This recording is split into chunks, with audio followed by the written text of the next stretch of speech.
Salut, je suis Atom, blogueur, entrepreneur et critique de musique. S'il faut parler d'art, je parlerai de sens. Je pense que c'est la meilleure façon d'appréhender là en fait.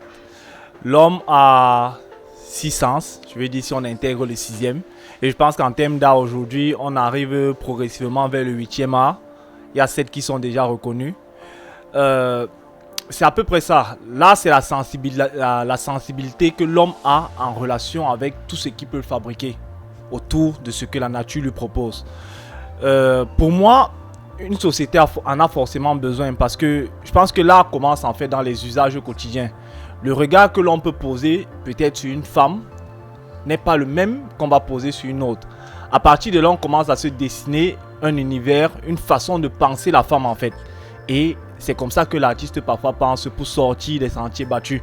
L'art recherche tout ce qui est profond ou bien décalé, tout ce qui peut être beau, parfois laid, parfois incompris. Et que ce soit dans la musique, que ce soit dans la peinture, que ce soit dans le cinéma, il y a toujours cette façon de faire que l'homme se déborde en fait. Et perso, c'est ce que j'ai souvent vu. Maintenant, il y a un facteur très important, c'est que les sociétés utilisent aujourd'hui l'art pour la représentation. La représentation qui induit forcément une grosse économie. On ne peut pas parler aujourd'hui de Cameroun sans parler de Manu Dibango, sans parler d'André Maritala, qui à travers l'art sont devenus des symboles en fait. L'art qu'ils ont fait, l'art musical, a permis de connecter les sociétés. C'est un Manu Dibango qu'on connaît au bout du monde, c'est une Caresse Fosso qui va chanter je ne sais où, qui vend la culture. La culture qui est aussi un frère de l'art naturellement. Donc pour moi, l'art c'est quelque chose de non seulement d'essentiel, qui est inhérent à la société. On ne peut pas parler de société sans parler d'art. Et je pense que l'art contribue à ce que le monde soit ce qu'il est. On innove grâce à l'art.